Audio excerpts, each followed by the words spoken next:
Shalom to everyone. In today's video, I'm going to share with you about the Hashemite kingdom of Jordan. Jordan is situated at the crossroads of Asia, Africa, and Europe.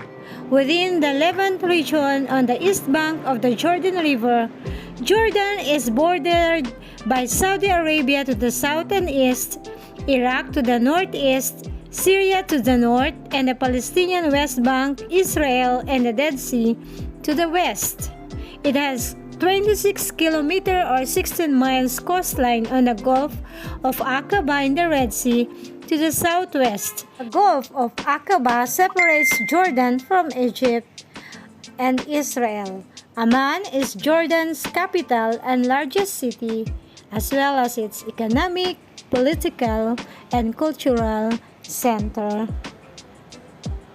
Jordan is a semi-arid country covering an area of 89,342 square kilometers or 34,495 square miles, with a population of 10 million, making it the 11th most populous Arab country.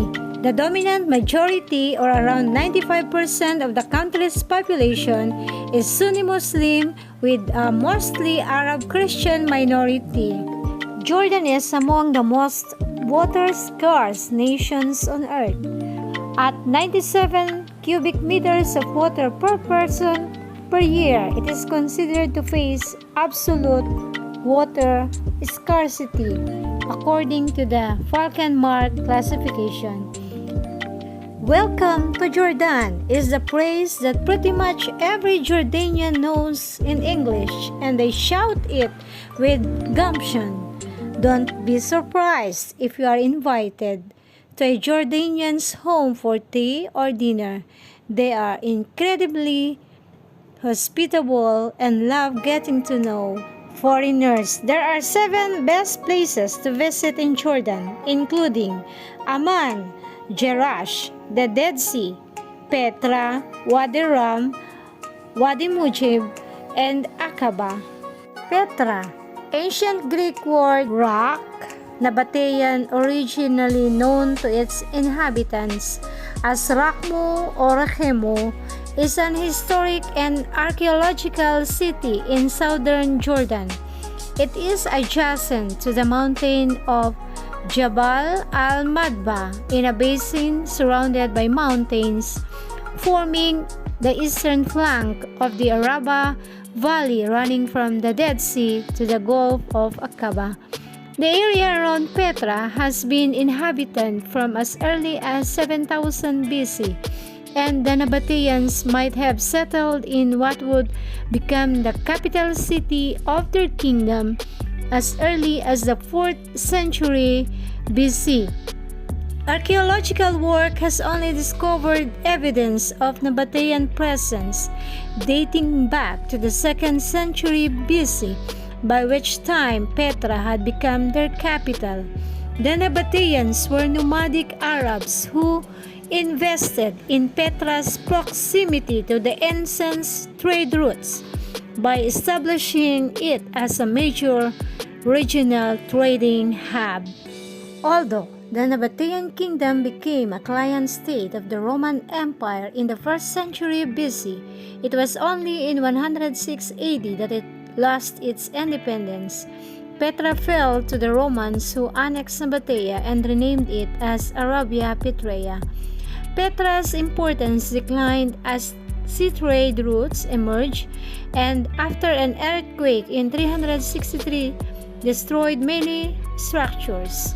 In the Byzantine era, several Christian churches were built, but the city continued to decline, and by the early Islamic era, it was abandoned except for a handful of nomads. It remained unknown until it was rediscovered in 1812 by Johann Ludwig Burckhardt. Access to the city is through a 1.2 kilometer long or 3.4 miles gorge called the Sikh, which leads directly to the Khazneh, famous for its rock-cut architecture and water conduit system. Petra is also called the Rose City because of the color of the stone from which it is carved. It has been a UNESCO World Heritage Site since 1985. UNESCO has described Petra as one of the most precious cultural properties of man's cultural heritage. In 2007, Al-Kazneh was voted one of the new 7 wonders of the world. Petra is a symbol of Jordan, as well as Jordan's most visited tourist attraction. Tourist numbers peaked at 1.1 million in 2019, marking the first time that the figure rose above the 1 million mark. Tourism in the city was crippled by the COVID-19 pandemic, but soon after started to pick up again, reaching 260,000 visitors in 2021. Pliny the Elder and other writers identify Petra as the capital of the Nabatean kingdom and the center of their caravan trade. Enclosed by towering rocks and watered by a perennial stream, Petra not only possessed the advantages of a fortress, but controlled the main commercial routes, which passed through to Gaza to the west, to Bosra and Damascus in the north, to Aqaba and Yus come on the Red Sea, and across the desert to the Persian Gulf. Wadi Rum. Wadi Rum, known also as the Valley of the Moon, is a valley cut into the sandstone and granite rock in southern Jordan, 60 km 37 miles to the east of Aqaba. It is the largest wadi in Jordan. The area is centered on the main valley of Wadi Rum. The highest elevation in Jordan is Jabal Ad-Dami at 1,840 meters, 6,040 feet. Located 30 kilometers south of Wadi Rum village, it was first located by Difala Atig, a Zalabiya Bedouin from Rum. On a clear day, it is possible to see the Red Sea and the Saudi border from the top. 10 interesting facts about Wadi Rum that will surprise you. In the southern part of Jordan, one of the 10 countries to visit, in 2019 picked by Lonely Planet, there is a desert landscape with red sand and a strange shaped rock formations looking so alien that is nicknamed the Valley of the Moon. It is famous Wadi Rum. You may have heard its name, but may not know the following interesting facts about it. First, it is so huge that covers an area of 74,200 hectares, about 183,352 acres. Wadi Rum lies in the far south of Jordan and east of the Rift Valley. It is about 60 km 35 miles northeast of Aqaba, 100 km 60 miles south of Petra, and 300 km 185 miles south of Amman. It was officially protected as early as 1997 as Wadi Rum Protected Area and now comprises an area of 74,200 hectares. Nearly as large as New York City, 78,380 hectares. Second, it is the Mars on Earth. The blood-red sands and the unworldly sandstone mountains create an uncanny Mars-like landscape and environment, making you truly feel like you are stepping foot on another planet, though you are right here on Earth. Third, it is a favorite for Hollywood films set on Mars, with reddish sand and mountains looking like the arid and red surface of Mars. Wadi Rum is a Hollywood favorite for films set on the red planet. So far, it has served as a backdrop for many Hollywood films like The Martian, 2015, The Last Days on Mars, 2013, Red Planet, 2000, Mission to the Mars, 2000, etc. Arthur Marks, the production designer of The Martian, says Wadi Rum is uncannily similar to Mars in its reddish-orange hues. Many other films also have been filmed in Wadi Rum, like Transformers, Revenge of the Fallen, Prometheus, Lawrence of Arabia, and others. Fourth, it is a red rock wilderness, not just sweeping sand dunes and gargantuan rock mountains, a spectacular series of natural arches, towering cliffs, massive landslides, dramatic cavernous, weathering forms, and narrow gorges can also be viewed here. They all together create an almost fairy tale setting. The diversity and very large scale of its landforms, the distance of both extensive wadis. Wadi is the Arabic term traditionally referring the bed or the valley of a river that is usually dry except in the rainy season, and narrow canyons and its reddish-orange hues add to its aesthetic. Fifth, it is a big open-air library, best stunning desert landscape. Wadi Rum also boasts of stunning cultural landscapes, 25,000 petroglyphs, rock carvings, 20,000 inscriptions, and 154 archaeological sites have been discovered within this place, tracing the evolution of human thought and the early development of the alphabet. The petroglyphs, mostly engraved on rocks, boulders, and cliff faces, span all eras from the Neolithic to the Nabateans. They represent figures of humans holding bows and arrows, and animals like camels, ibex, and horse, as well as symbols like lines and circles, offering a rare window into the long-term patterns of pastoral, agricultural, and urban human activities here.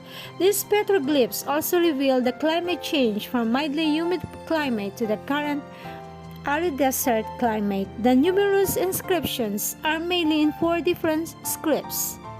Sixth, it was human habitat as early as 12,000 years ago. Widespread petroglyphs, inscriptions, and archaeological remains illustrate that many of different cultures inhabited Wadi Rum as early as 12,000 years ago, since prehistoric times, and interacted with the natural environment here.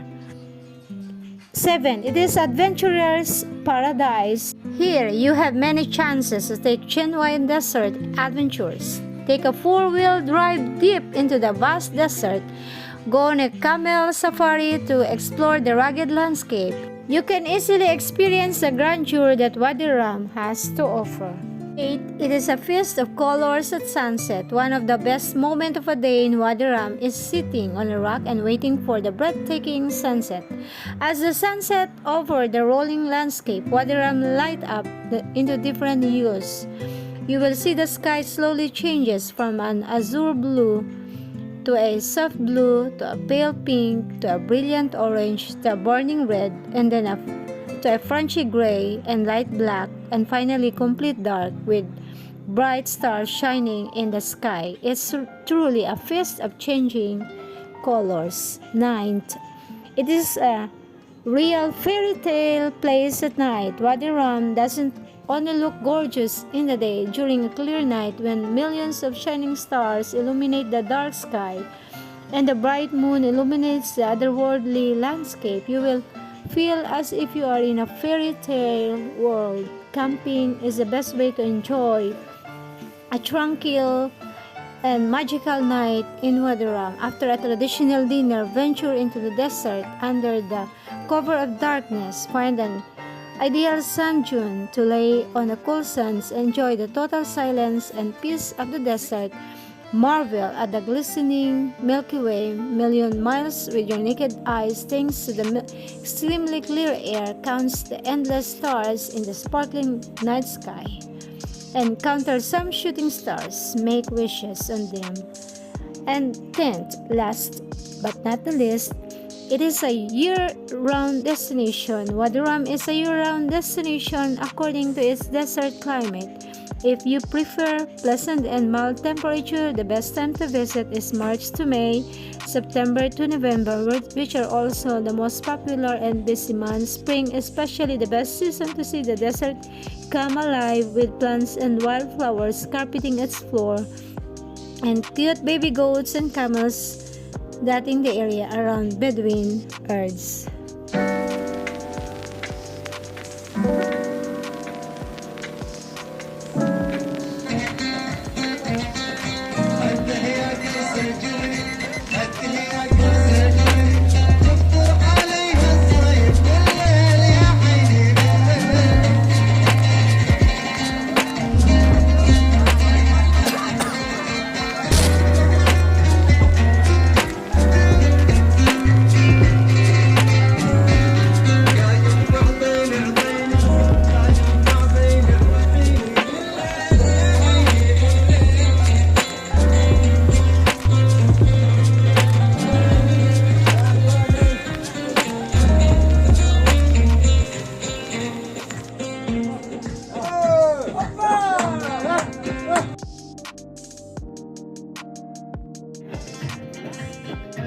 Thanks for watching this video. Hope you will watch my next video about Jordan and other countries. Please don't forget to subscribe my video and subscribe to my channel. Watch and like my videos. Thank you for supporting my channel. Thank you very much. Have a nice day. Goodbye.